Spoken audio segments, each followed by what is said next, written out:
ইসলাম শিক্ষা বইয়ের ভিতরের ফ্ল্যাপে যখন দুর্গার ছবি দেখে তখন একটা মানুষের মনে স্বাভাবিকভাবে ব্যথা লাগে, ঠিক কি না? হিন্দু ধর্মের কোন বইয়ের মলাটে গরু জবাইয়ের ছবি দেয়া হতো, আমার তো মনে হয় গোটা দেশে তুলকালাম কাণ্ড হয়ে যায়। সাম্প্রতিক সময়ে আমরা দেখেছি যে আমাদের বাচ্চাদের জন্য যে ইসলাম ও নৈতিক শিক্ষার যে বই বোর্ডের থেকে ছাপানো হয়েছে এবং বছরের প্রথম দিনে আমাদের বাচ্চাদেরকে বই দিয়ে উৎসব করতে বলা হয়েছে। ওই বাচ্চারা যখন তাদের সবচেয়ে যেই বইটাকে বাংলা ইংরেজি অঙ্কের উপরে রাখে, ইসলাম ও নৈতিক শিক্ষা, ওই বইটাকে যখন উপরে রাখছে, উপরে রাখার পরে এ মাথা ও মাথা যখন একবার খুলে দেখছে, খোলার পরে দেখে এই যে এই ফ্ল্যাপটা খোলার পরে এই ফ্ল্যাপ আর এই ফ্ল্যাপে এমন কিছু দুর্গা দেবীর ছবি, যেই ছবি দেখার পরে বছরের প্রথম দিনে তাদের মন এমন খারাপ হয়েছে যেরকম মন খারাপ অন্য সময় হয় নাই। কেননা ইসলাম শিক্ষা বইয়ের ভিতরের ফ্ল্যাপে যখন দুর্গার ছবি দেখে তখন একটা মানুষের মনে স্বাভাবিকভাবে ব্যথা লাগে, ঠিক কি না? প্রিয় ভাইয়েরা, আমাদের দায়িত্বশীল যারা তারা দায় স্বীকার করেছেন, করার পরে তারা বলছেন যে এইটা আসলে একটা মিস্টেক। আমরাও স্বীকার করলাম মিস্টেক এইটা, কিন্তু যখন তাদের কাছে জিজ্ঞাসা করা হয়েছে কি কারণে আপনারা বই প্রত্যাহার করে নিচ্ছেন, তারা এত বেশি লজ্জাশীল এবং এত বেশি তারা দায়িত্ব সচেতন যে ছাপায়া মানুষের ঘরে দিতে পারে, কিন্তু দেওয়ার সময় ফিরাই নেওয়ার সময় বলতেছে কি কারণে ফেরানো হচ্ছে জানে না। আমাদের চোখগুলা খোলা কিন্তু তাদের চোখগুলা বন্ধ। ভুল হতেই পারে, কিন্তু ফিরানোর সময় একটা মানুষের দায়িত্ব কর্তব্য হচ্ছে ভুল কি কারণে হয়েছে এটা স্বীকার করে নেওয়া। আমাদের জিজ্ঞাসা, ভুল স্বীকার করতে আপনাদের লজ্জা কোথায়? 2 নম্বর কথা হচ্ছে, প্রিয় ভাইয়েরা, যে প্রিন্টিং মিস্টেকের কথা আমরা বলছি, আমরা যারা প্রিন্টের জগতে বইপত্র লিখি তারা আমরা অনেক বিষয় বুঝি ভাই। প্রিন্টের জগতে যখন কিছু করা হয় 3 স্টেপে এইগুলা প্রত্যেকটা টালি করা হয়, কিন্তু যেইগুলা করা হয় সেইগুলা কোনগুলা? এই লিখাগুলা। আর ফ্ল্যাপগুলা আলাদা ছাপানো হয়। ফ্ল্যাপের ভিতরের প্রিন্টিং সিস্টেমটা রেডি থাকে, কোনটা ভিতরে যাবে কোনটা বাহিরে যাবে, এই ফ্ল্যাপের ভিতরে কি থাকবে এই ফ্ল্যাপের ভিতরে কি থাকবে সবগুলা নির্ধারিত করা থাকে। কিন্তু দুঃখজনকভাবে আমরা দেখেছি যে ভেতরের পাতায় যখন এইটা আসে তখন তো আমাদের মনে মনে একটু সন্দেহ হয় যে এটা কি কোনো ষড়যন্ত্রের অংশ কিনা। এটাও তদন্ত করে দেখা উচিত।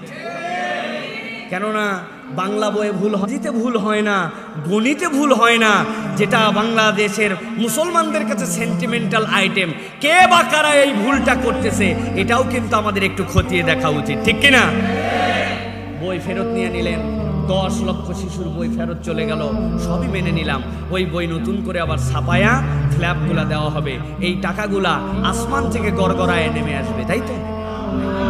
আপনি ভুল করে 10 লক্ষ শিশুর জন্য যে ভুল হলো, এটার যে রাজস্বের ক্ষতি, এই ক্ষতিটা কে পোষাবে? কে এটার দায় নেবে? আজকে দায় কার এটা জাতি জানতে চায়, ঠিক কিনা? আপনার আমার ট্যাক্সের পয়সায় বই ছাপানো হয়, আসমানি কোনো খাজানা থেকে আসে না। অথবা ভুল করার সাহস কারা পায়? এইরকম মিস্টেক কেমন করে হয়? এর রাজস্ব ক্ষতি কেন হয়? এটার হিসাব দেওয়া লাগবে, ঠিক কিনা? সর্বশেষ আমরা বলতে চাই, আল্লাহ রাব্বুল আমিন আমাদেরকে হেফাজত করুক। ব্রিটিশদের সময় আমরা গল্প পড়েছি যে ওই 303 রাইফেলের গোড়ার থেকে যেগুলা দাঁত দিয়ে খুলে এরপরে যখন ওইটা নিক্ষেপ করতে হতো, ওই সময়ে সৈনিকরা মুসলমানও ছিল হিন্দুও ছিল, মুসলমান সৈনিকদের মধ্যে ছড়িয়ে দেওয়া হলো তোমরা দাঁতে যেটা লাগাও ওটার মধ্যে শুয়োরের চর্বি লাগানো আছে। আর হিন্দুদের কাছে বলা হলো তোমরা দাঁতে যেটা লাগাও ওটার মধ্যে গরুর গোশতের রক্ত লাগানো আছে। 2 দলের মধ্যে ক্ল্যাশ বেঁধে গেল। আমাদের সন্দেহ হয় এই সকল সম্প্রীতিপরায়ণ এক দেশের মধ্যে ধর্মীয় বইয়ের মধ্যে এরকম ছবি দিয়ে কেউ না গভীর ষড়যন্ত্রের মাধ্যমে আমাদের এই দেশটার পিছনে লেগেছে যাতে ভ্রাতৃত্ব নষ্ট হয়, এটা আমরা সন্দেহ করি। কেননা সব বই বাংলাদেশে এখনো ছাপানো হয় না, কিছু কিছু বই আমাদের বিভিন্ন দেশে ছাপানোর জন্য টেন্ডার দেওয়া হয়। সন্দেহ এমনি আমরা করি না, ঠিক কিনা? এই জন্য আমরা বলবো দায়িত্বশীল পর্যায়ে এই সকল বিষয়ে সামনে বেরোনোর আগেই মেহেরবানি করে এই বিষয়গুলোতে আমাদের সতর্ক পদক্ষেপ নিতে হবে এবং দায়িত্বশীল পর্যায়ে এই বিষয়গুলোকে নিয়ে গভীরভাবে পর্যবেক্ষণ করতে হবে। কেবল দায় সারা দায় স্বীকার আর ভুল স্বীকার করে নতুন বই ছাপাই দিলাম, এতটুকুর মধ্যে এটি সীমাবদ্ধ নয়। উপর থেকে নিচ পর্যন্ত শিক্ষা দপ্তরের যে সিরিয়াল, ওই দায়িত্বশীল কারা, এইগুলা দেখলে আমাদের মনের মধ্যে কিন্তু অনেক প্রশ্ন জাগে। আমরা এই দেশটাকে সুন্দর দেশ হিসাবে দেখতে চাই, সম্প্রীতির দেশ হিসাবে দেখতে চাই। কারা এই সকল উল্টাপাল্টা কাজ করে তাদের নামের তালিকা প্রকাশিত হোক, এটা প্রত্যেক ইমানদার চায়, ঠিক কিনা? আল্লাহ আমাদেরকে বোঝার মতো তৌফিক দান করুক। এদিকে ইসলাম ও নৈতিক শিক্ষা বইয়ের মলাটে দুর্গার মূর্তির ছবি, আপনি কি বলবেন? দেখুন, এটা নিয়ে আমরা বিস্তারিত কথা বলেছি এর আগে। প্রথমত, পাঠ্য বইয়ের মলাটে ইসলাম এবং নৈতিক শিক্ষা বইয়ের মলাটে যে মূর্তির ছবি, এটা খুবই দুঃখজনক একটা বিষয়, খুবই বেদনাদায়ক একটা কথা।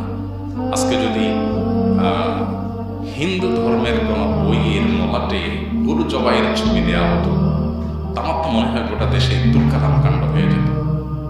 তো সেটা যেরকম কাম্য না, অবশ্যই এটা যেরকম আমরা চাই না, ঠিক একইভাবে এটা আমরা চাই না। আমরা ইতিমধ্যে জেনেছি যে এটা নাকি প্রিন্টিং মিস্টেক হয়েছে। আমার কথা হলো, আমি প্রিন্টিং জগতের সাথে টুকটাক আমার সম্পর্ক আছে, আমি জানি একটা বই প্রিন্টিং মিস্টেক, এত বড় প্রিন্টিং মিস্টেক এটা বলে দিলেই হয় না। একটা বানানের ভুল, এটা মেনে নেওয়া যেতে পারে, কিন্তু একটা আস্ত একটা ছবি এক ধর্মের মানুষ যেটাকে শিরক মনে করে, সবচেয়ে বড় অপরাধ মনে করে, সেটা সেখানে চলে আসা, এটা ভুল বললেই শুধুমাত্র দায় এড়ানো যায় না। কারণ একটা বই প্রিন্ট হয়ে বাচ্চাদের হাত পর্যন্ত যেতে অনেকগুলো স্টেপ অবলম্বন করতে হয়েছে। এতগুলো স্টেপে কেউই দেখলো না, কেউই বুঝলো না। মুসলিম সংখ্যাগরিষ্ঠ দেশে নিশ্চয়ই বেশিরভাগ মানুষই মুসলিম, তো কারোরই চোখে পড়ে না এই জিনিসটা, রহস্যজনক। তারপরও ধরে নিলাম যে হ্যাঁ, এটা প্রিন্টিং মিস্টেক, আমি প্রিন্টিং মিস্টেকই মনে করলাম, সব বইতে হয় নাই, সম্ভবত কিছু বইতে হয়েছে বললাম। কিন্তু এই বইয়ের শরীফার গল্প কিভাবে আবার স্থান পায়? আমাদের বাচ্চাদেরকে সমকামিতার সবক দেওয়া, পাঠ দেওয়ার জন্য ট্রান্সজেন্ডারের গল্পকে, গত বছরের গল্পকে শুধুমাত্র ট্রান্সজেন্ডার শব্দটা বাদ দিয়ে গল্পটা দেওয়া হচ্ছে। গল্পটা আমি পড়েছি বারবার, এই বছরের বই আমি কালেক্ট করেছি, গত বছর বই আমার কাছে আছে, আমি মিলিয়েছি। হুবহু একই গল্প, শুধুমাত্র ট্রান্সজেন্ডার বাদ দিয়ে হিজড়া লাগানো হয়েছে। অথচ ট্রান্সজেন্ডার হিজড়া এক না, ট্রান্সজেন্ডার হলো সমকামী। সমকামিতা করার জন্য এই ট্রান্সজেন্ডার শব্দের আশ্রয় নিয়ে তারা এই কাজ করে। আপাদমস্তক একজন পুরুষ, পুরুষের দিকে তার টান আছে, তো এটা তো করতে দিবে না সমাজ, যেটা আমাদের রাষ্ট্রের আইন, ধর্ম, হিন্দু মুসলিম নির্বিশেষে সবার কাছে এটা অবৈধ। সেজন্য ট্রান্সজেন্ডার আড়াল দিয়া ওই বিষ খাওয়ানো হচ্ছে। এটার বিরুদ্ধে আমাদের প্রত্যেকটা মানুষের তীব্র প্রতিবাদ করা উচিত। কোমলমতি সন্তানদেরকে ধ্বংস করা হচ্ছে। তবে সেই সাথে আমি শুকরিয়া জানাতে চাই যে পাঠ্যপুস্তকে যে সমস্ত অনাচার গত বছর ছিল, তার ম্যাক্সিমাম অনাচার ওলামা ইকরামের প্রতিবাদ এবং বিশিষ্ট ব্যক্তিদের প্রতিবাদের ভিত্তিতে সেগুলোর ম্যাক্সিমামই সরে নেওয়া হয়েছে, সংশোধন করা হয়েছে। সেজন্য অবশ্যই সাধুবাদ পাওয়ার জন্য আমি মনে করি এখানে একটা অপশক্তি পেছন থেকে সংশ্লিষ্ট মহলকে প্রভাবিত করে এবং এই কাজগুলো তারা করে যাচ্ছে। আল্লাহ তাআলা আমাদের সমাজকে এদের এসব শয়তানি থেকে বেঁচে থাকার তৌফিক দান করুন। 2015 সালের 1 জুলাই বিবিসি বাংলার রিপোর্ট বলছে যে আপনার হিজড়া পরিচয় দিয়ে 12 জন মানুষের সমাজ কল্যাণ মন্ত্রণালয়ের চাকরি এটা স্থগিত করে দিয়েছে এই সংশ্লিষ্ট কর্তৃপক্ষ। কারণ মেডিকেল টেস্টে ধরা পড়েছে তারা আসলে পুরুষ, হিজড়া সাজছে। তো মেয়েদের মধ্যে ছেলেদের ঢুকায় দেওয়ার জন্য, ছেলেদের মধ্যে মেয়েদেরকে ঢুকায় দেওয়ার জন্য, মেয়েদের হোস্টেলে ছেলেদেরকে, ছেলেদের হোস্টেলে মেয়েদেরকে, টয়লেটে সব জায়গাতে অ্যাক্সেস দেওয়ার জন্য এ সমস্ত চক্রান্ত করা হচ্ছে। এগুলো পশ্চিমাদের নীল নকশার অংশ, যেগুলো কিছু টাকা পয়সা বিনিময়ে দেশের এক শ্রেণীর সুশীলরা সেটাকে এখানে আমদানি করে। তৃতীয় শ্রেণীর ইসলাম ও নৈতিক শিক্ষা বইয়ের উপরে যে বিষয়টি পুরো দেশে আলোচনা, সমালোচনা, পর্যালোচনা হলো, এখানে খুব ইম্পর্টেন্ট কয়েকটা পয়েন্ট আপনাদেরকে আমরা শেয়ার করতে যাচ্ছি। কারণ সতর্কতা, সচেতনতা এটা দুপক্ষেরই কিন্তু জরুরি। তৃতীয় শ্রেণীর ইসলাম ও নৈতিক শিক্ষা বইয়ের পেছনের কাভারে বা পেজে যে দুর্গার ছবি ছিল, এটা পরবর্তীতে যেদিন প্রকাশিত হয়েছে তারপরে আমরা বিভিন্ন জায়গায় যোগাযোগ করেছি যে বিষয়টা আসলে কি। তো দেখলাম যে ঢাকায় যে সমস্ত স্কুলে বিতরণ করা হয়েছে, ঢাকার স্কুলগুলোতে যে বইগুলো দেওয়া হয়েছে সেগুলো নেই। আবার সাতক্ষীরার এদিকে যে স্কুলগুলোতে দেওয়া হয়েছে, খুলনা অঞ্চলের কিছু স্কুলে, সেখানে আবার দেখলাম যে দুর্গার ছবি। এখন ইসলামী বই বা ইসলাম শিক্ষা বইয়ের মলাটে যে এই ধরনের ছবি কেউ যদি স্বেচ্ছায় বুঝে শুনে এখানে প্রবেশ করায়, অবশ্যই তাকে সরকারের উচিত বিচারের আওতায় নিয়ে এসে এর বিচার কার্য পরিচালনা করা বা বিচার করা। দেখেন, বারবার কেন আমাদের হৃদয়ে, আমাদের অনুভূতিতে আঘাত করা হয়? কারা এটা করতেছে? যদি ভুল করে তাহলে তো ভুল, এটা আল্লাহ তাআলাও ক্ষমা করে দেবেন। কিন্তু স্বেচ্ছায় যদি এই সমস্ত কাজগুলো কেউ করে থাকে, তাকে আইনের আওতায় আনা উচিত এবং জবাবদিহিতার সম্মুখীন করা উচিত।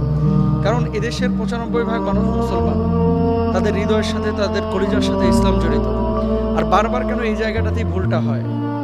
আচ্ছা, পরবর্তীতে কালকে ঢাকার কয়েকজন টিচারের সাথে যোগাযোগ করেছি এবং কথা বলেছি। তারাও বিষয়টি এটা বললেন যে যদি স্বেচ্ছা এই কাজটা করে থাকতো কেউ, স্বেচ্ছায় করে থাকলে তো বাংলাদেশের সমস্ত তৃতীয় শ্রেণীর যে বইগুলো রয়েছে ইসলাম ও নৈতিক শিক্ষার, তাহলে সব বইগুলোতে কেন আসলো না? তো আমরা এটা ধারণা করছি যে এটা ভুলবশত হয়েছে। যেহেতু বইগুলো বিতরণের পর আবার উজ্জ্ব করা হয়েছে, সেহেতু আমরা যারা এই কাজগুলো করে, বিশেষ করে প্রিন্টিং মিস্টেক যারা করে, অন্তত এই ধরনের ভুল আর আশা করি না। দ্বিতীয়ত আরেকটা বিষয় আমি বলতে চাচ্ছি, সেটা হচ্ছে গতকালকে কিন্তু প্রথম আলোতে একটা নিউজ করা হয়েছে এবং সেখানে বলা হয়েছে কি নতুন বইয়ের ভুল ত্রুটি ইমেইলে জানানোর জন্য আহ্বান জানিয়েছেন কে? এনসিটিভি। আমি নিউজের লিঙ্কটা স্ক্রিনশট রেখেছি, এই যে এনসিটিভির নিউজের লিঙ্ক। সেটা হচ্ছে কি, যদি নতুন বছরে যে বইগুলো পেয়েছে বাচ্চারা, এখানে কোনো ভুল থাকলে এনসিটিভি বলছে তাদেরকে ইমেল করতে। তো সেখান থেকে আমাদের কিছু বিষয়ে ইশকাল বা অভিযোগ আছে এবং ইমেল অনেকেই করছেন। আপনারাও চেষ্টা করবেন যেখানে অসংলগ্ন মনে হবে এনসিটিভিকে ইমেল করতে। দেখেন, ইসলামী শরিয়ায় আল্লাহ তাআলা ইয়াহাবুল লিমান ইয়াশা ওয়া ইনাসা ওয়া ইয়াহাবুল লিমান ইয়াশা উযকুর আও ইযাওয়িজুহুম যুকরানা ওয়া ইনাসা, যারা ইচ্ছে ছেলে বানিয়েছেন, যারা ইচ্ছে মেয়ে বানিয়েছেন। লিঙ্গ কিন্তু দুইটা, একটা হচ্ছে ছেলে আর একটা হচ্ছে মেয়ে। আর তৃতীয় লিঙ্গ বলতে যাদেরকে আমরা বুঝি খুনসা, অর্থাৎ হিজরা সম্প্রদায়, তাদের কথা ভিন্ন। এটাও আল্লাহ তাআলাই তাদেরকে বানিয়েছেন, ছেলে না মেয়ে, মাঝামাঝি একটা রূপ। আচ্ছা, তাদের ব্যাপারেও কিন্তু ইসলামী শরিয়ায় একটা বিধান আছে যে সেই মানুষটি কোন লজ্জাস্থান দিয়ে পেশাব করছে, ছেলের মতো নাকি মেয়ের মতো। যদি মেয়ের মতো হয় তাহলে সে মেয়ের হুকুমে, যদি ছেলের মতো অঙ্গ দিয়ে পেশাব করে তাহলে ছেলের হুকুমে, স্পষ্ট। কিন্তু কিছু অধ্যায় কায়েম করা হয়েছে, যেমন আপনারা দেখেন, খুশি আপা তখন বললেন কয়েকটা প্রশ্নের মাধ্যমে আমরা চিন্তার খোরাক পেতে পারি। দীর্ঘ আলোচনা এখানে, এই যে আমাদের যে বইগুলোতে সংযুক্ত করা হয়েছে, কি আমরা নিজেদের ছেলে এবং মেয়ে বলে আলাদা করে চিনি কিভাবে? ছেলে বা মেয়ে হিসাবে আমরা আমাদের পছন্দের পোশাক, রং, খেলনা, কাজগুলো নিজেরাই পছন্দ করি। ছেলেদের খেলনা, মেয়েদের খেলনা, ছেলেদের কাজ, মেয়েদের কাজ কিসের ভিত্তিতে নির্দিষ্ট করি? এরকম কয়েকটা পয়েন্ট নিয়ে আসা হয়েছে। নিয়ে আসার পরে দেখেন, সুদীর্ঘ আলোচনা প্রয়োজন। আমি সংক্ষেপে 2-3টা পয়েন্ট বলি। মানে এখানে বোঝানো হচ্ছে যে ছেলে এবং মেয়ে যদিও আলাদাভাবে লিঙ্গ ব্যবহার করে, বা লিঙ্গ তাদেরকে আল্লাহ তাআলা দিয়েছেন, কিন্তু একটা ছেলে, তার ছেলের লিঙ্গ আছে, কিন্তু সে যদি মনে করে যে না আমি ছেলে না, আমি মনে মনে মেয়ে, তাহলে তাকে মেয়ে হিসাবে স্বীকৃতি দেওয়ার যে একটা পায়তারা বহির্বিশ্বে বিভিন্ন দেশে করেছে। আমি জানি না বাংলাদেশের কোনো বুদ্ধিজীবী এটাকে প্রমোট করতে চাচ্ছে কিনা বা চাচ্ছে কিনা, যে সে ছেলে, আমি যেমন ছেলে, এখন আমি মনে করছি যে আমি মেয়ে, তো আমি কি মেয়ে হয়ে যাব? ইসলাম তো এটা পারমিট করে না আপনাকে। এখন কোনো অধ্যায়ের মধ্যে যদি এই ধরনের কোনো প্রেজেন্টেশন আছে বা থাকে বা আসে, তাহলে এক্ষেত্রে অভিভাবকের উচিত এবং আমাদের শিক্ষক মণ্ডলী বা আমাদের যারা বুদ্ধিজীবী আছে, যারা জ্ঞানী সম্প্রদায় আছে এবং যারা আলেম ওলামা আছে, তাদের উচিত এই জিনিসগুলোকে আপনার তাদেরকে বোঝানো, যে আসলে এটা নতুন করে বোঝানোর কিছু নাই। ইসলাম তো বুঝিয়ে দিয়েছে, হয় তুমি ছেলে অথবা মেয়ে, একটা হুকুমে তুমি যাবে। যারা হিজরা, আলী রাদিয়াল্লাহু তাআলা আনহুর বর্ণনা অনুসারে সেখানে বলা হচ্ছে যে সে কোন অঙ্গ দিয়ে পেশাব করে, ছেলের মতো না মেয়ের মতো অঙ্গ দিয়ে পেশাব করে। যদি ছেলের মতো অঙ্গ দিয়ে পেশাব করে সে ছেলের হুকুমে, যদি মেয়ের মতো অঙ্গ দিয়ে পেশাব করে তাহলে মেয়ের হুকুমে। আচ্ছা, এর বাইরে মনে মনে কেউ ভাবলো যে আমি ছেলে, তার মানে সে মেয়ে হওয়ার পরে ছেলে হয়ে যাবে, ইসলাম সম্পূর্ণ হারাম বলতেছে। কোনো মেয়ে যদি মনে মনে ভাবে না আমি তো আসলে ছেলে, অথচ তার ব্রেস্ট আছে, তার নারীদের মতো লজ্জাস্থান আছে, তার পোশাক আশাক, তার চলচলন এটা নারীদের মতো আছে। এখন কোনো মেয়ে বলতেছে না আমি পুরুষের মতো, এই জন্য সে প্যান্ট পরা শুরু করলো, সে পুরুষের মতো পোশাক পরা শুরু করলো, সে কি আসলে ছেলে হয়ে যাবে? না, ইসলাম সম্পূর্ণ হারাম করেছে এটাকে।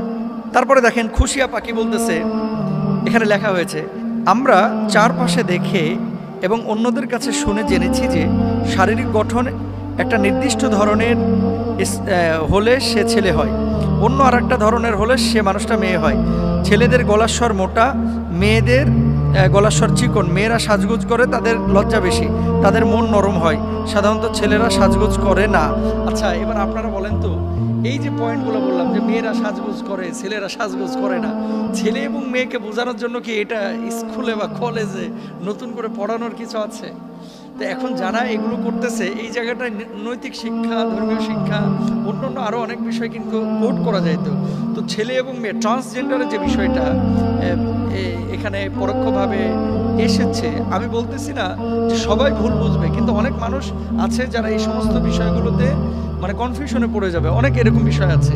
তো এই বিষয়গুলোতে যদি আপনার কাছে অসংলগ্ন মনে হয়, আপনার কাছে মনে হয় যে দৃষ্টিকটু বা এটা কারেকশন করা দরকার এনসিটিভির কাছে, তাহলে আপনারা ইমেল করবেন ডিরেক্ট চেয়ারম্যান বরাবর। এটা গুগল আপনারা পাবেন এবং আপনারা বলবেন যে এটা নিয়ে আমাদের এশকাল আছে। দুর্গাপূজার যে ছবিটা, এটা ব্যাককভারে যেটা দেখা গিয়েছিল, যেহেতু স্বীকার করা হয়েছে যেটা ভুলবশত হয়েছে, সেহেতু এটা নিয়ে আমাদের কোনো এশকাল নেই।